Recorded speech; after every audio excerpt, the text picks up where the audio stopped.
சொல்றீங்க இந்த வேங்கவேல் விஷயம் வந்து தாமதமானதுக்கான காரணம் என்ன? 2 பேர் மேல குற்றவாளின்னு சொல்லிட்டு பதிவு செய்யறதுக்கு ஏன் இவ்வளவு தாமதமாச்சுன்னு. நான் வந்து நிறைய விஷயங்களுக்காக போலீஸ் போய் நான் அணுகியிருக்கேன். அப்போ எனக்கு என்ன தெரியுதுன்னா, அவங்களுக்கு ஏகப்பட்ட ப்ரெஷர்ஸ் இருக்கு. காவல்துறைக்கு வந்து ஏகப்பட்ட ப்ரெஷர்ஸ் இருக்கு. ஏதாவது ஒரு சின்ன விஷயத்தை எடுத்துட்டு போய் அடுத்த விஷயம் வரும்போது அந்த பழைய விஷயம் வந்து பழைய விஷயமாயிடுது, மிக பழைய விஷயமாயிடுது. அந்த மாதிரி நிறைய விஷயங்கள் ஒண்ணுக்கொண்ணு இந்த ப்ரெஷர்னாலேயே வந்து அவங்களால இதை வந்து கவனிக்க முடியலன்ற மாதிரி எனக்கு தோணுது.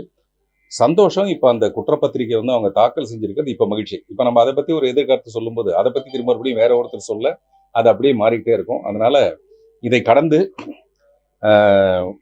ஒவ்வொரு கட்சியும் ஆட்சி செய்யும் போது நான் கவனிச்சுட்டே இருக்கேன், எதிர்கட்சி வந்து அதுக்கு நிறைய எதிர்ப்புகளை தெரிவிக்கிறாங்க, அல்லது இதை செஞ்சிருக்க கூடாது அதை செஞ்சிருக்க கூடாதுன்னு சொல்றாங்க. மறுபடியும் இவங்க வந்து இதே ஆளுங்கட்சி ஒரு நாளைக்கு எதிர்கட்சி ஆகும்போது திரும்பி மறுபடியும் அவங்களும் அதே விஷயத்த செய்யறாங்க. அப்படின்னு என்ன தெரியுதுன்னா, இங்க எதிர்க்கிறதுக்கும் பேசுறதுக்கும் சப்போர்ட் பண்றதுக்கும் ஏதோ ஒரு விஷயம் இருந்துகிட்டே இருக்கு, அல்லது அது ஒரு தீனியாவே அமைஞ்சு போது போல இருக்கு. அதனால இந்த எதிர்க்கிற விஷயத்தையோ எனக்கு தெரிஞ்ச அரசாங்கத்தை ஆதரிச்சு அவங்க கிட்ட இருந்து நல்ல விஷயத்த வாங்கிக்கிறது நல்லதுன்னு எனக்கு தோணுது. ஆனா வெறுமே அரசாங்கத்தை பிளைண்டா ஆதரிக்காம அவங்க குற்றம் செய்யும் போது நிச்சயமா அதை சுட்டி காட்ட வேண்டியது மக்களுடைய ஒரு. இப்ப ஜல்லிக்கட்டுக்கு எப்படி இருந்ததுன்னா, ஜல்லிக்கட்டு உடனடியா அதுக்கு ஒரு தீர்வு கிடைக்கல, மக்கள் போய் உட்கார்ந்ததுக்கு அப்புறம் தான் கிடைச்சது. அந்த மாதிரி மக்கள் பிரச்சனையை பூரா மக்கள் பேசினாதான் இது நடக்கும். அதனால அது எந்த கட்சியா இருந்தாலும், நான் கொஞ்சம் கட்சிக்கு அப்பாற்பட்டவன், அதனால எந்த கட்சியா இருந்தாலும் நடந்தது மகிழ்ச்சி. இனிமே இது துரிதமா நடக்கிறதுக்கு என்ன பண்ணணுமோ அதை காவல்துறை வந்து அதுக்கான செயல்பாடுகள் இறங்கணுங்கிறது என்னுடைய அன்பான வேண்டுகோள். ஒவ்வொரு அரசியல் கட்சியோட வெற்றியும் அது முழுக்க முழுக்க மக்களோட வெற்றி தான். அவங்க வெற்றி பெறதே மக்களால தானே. அப்ப அவங்க வெற்றிக்கு பின்னாடி மக்கள் இல்லாம எப்படி பண்ண முடியும்? மக்களுடைய மனநிலையை புரிஞ்சுக்கிட்டு தான் அரசாங்கமே வந்து ஒரு முடிவெடுப்பாங்க. அதனால எல்லா வெற்றியும் மக்கள் வெற்றி தானே தவிர நம்ம எல்லாமே அப்ப மக்களாயிடும். தனியா ஒரு கட்சி வந்து அல்லது தனிப்பட்ட மனிதர் வந்து இது என்னுடைய வெற்றின்னு கொண்டாடுறதுக்கான விஷயம் இல்லைன்னு நான் நினைக்கிறேன்.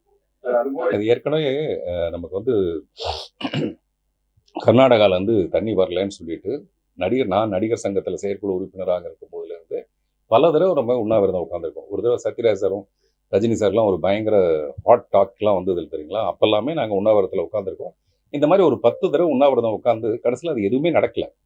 அது என்ன ஆயிடுதுன்னா ஒரு பயங்கர சோர்வாயிடுது. இதுக்கு பின்னாடி இருக்க அரசியல் நமக்கு புரியாதனால நடிகர்கள் வந்து ஏதாவது ஒரு பேட்டி கொடுத்தாங்கன்னா அதன் மேலே இருக்கிற முரண்பாடுகளான அல்லது அது சம்பந்தமான டிபேட் வந்து அதிகமாயிடுது. எல்லாரும் கவனிக்கிறது நடிகர் பேசுறதா கவனிக்கிறாங்க தவிர அந்த பிரச்சனையை கவனிக்கிறது இல்லை. அதனால இந்த நடிகர் சங்கம் போய் பண்றதை விட அரசாங்கம் பண்றதுதான் சரின்றதை நாங்க பல தடவை உட்கார்ந்து பார்த்து அதுக்கு ஒரு பதில் வராதப்ப நான் தெரிஞ்சுக்கிட்ட ஒரு விஷயம்.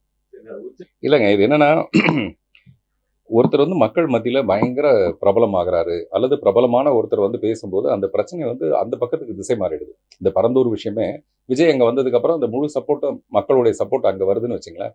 அரசாங்கம் ஒண்ணு நினைக்கிறது அதை செய்ய முடியாம போச்சுன்னா என்ன பண்றதுன்றதுக்காக இதை தடுக்கிறதுன்றது ஒரு இயல்பான ஒரு விஷயம். மக்கள் தலைவர் எம்ஜிஆர் வந்து இதே அரசியலுக்கு வரும்போது அவருக்கு இல்லாத இடர்பாடுகளே கிடையாது. அவ்வளோ பெரிய இடர்பாடுகள் இருந்தது. உலகம் சுற்றுவாலிபன் படத்தை ரிலீஸ் பண்ண முடியாமையும் போஸ்டர் அடிக்காத மாதிரியான ஒரு நிலைமையெல்லாம் ஒன்று இருந்தது. அப்புறம் மிஸ்டர் விஜயகாந்த் வந்து வரும்போதும் அவருக்கு இதே மாதிரியான விஷயங்கள்லாம் இருந்தது. அப்புறம் அவங்க ஜெயலலிதா அவங்க வந்து சிஎம்மாக இருக்கும்போதும் இந்த மாதிரி யாராவது ஒருத்தர் முன்னாடி வரும்போது இதே விஜய் வந்து என்னது டைம் டு லீட் அப்படின்னு ஏதோ ஒரு படத்துல வந்து கீழே போட்டிருப்பாரு. அதனால ஒரு சில பிரச்சனைகளை சந்திச்சாரு. எப்பவுமே அந்த உயரத்தில் இருக்கிறவங்க அவங்கள தற்காத்துக்கிறதுக்காக அவங்க எல்லாருமே இதுதான். இது வந்து நான் சொல்றது கட்சி, இந்த கட்சி அந்த கட்சியெல்லாம் கிடையாது, எல்லாருமே செய்யற ஒரு விஷயம்தான். இதை மீறி ஜெயிக்க வேண்டியதுதான் அந்த புதுசா வரவங்களுடைய மிகப்பெரிய பொறுப்பாகவும் கடமையாகவும் விஷயமா இருக்கும். அப்படி ஜெயிச்சா தானே அது பெரிய வெற்றி. 2 பேர் ஓடி போய் ஃபர்ஸ்ட் பிரைஸ் ஒருத்தர் செகண்ட் பிரைஸ் ஒருத்தர் வாங்குறதுல பிரயோஜனம் கிடையாது. 100 பேர் ஓடி போய் அதுல ஒருத்தர் ஃபர்ஸ்ட் பிரைஸ் யார் வாங்குறாரு, அப்புறம் ரொம்ப பின்னாடி இருந்து ஒருத்தர் ஓடி வந்து ஜெயிச்சாருன்னா அது வெற்றி வந்து பெரிய வெற்றியா இருக்கும். அதனால இப்போதைக்கு விஜய்க்கு வந்து நம்ம வாழ்த்து சொல்லுவோம்.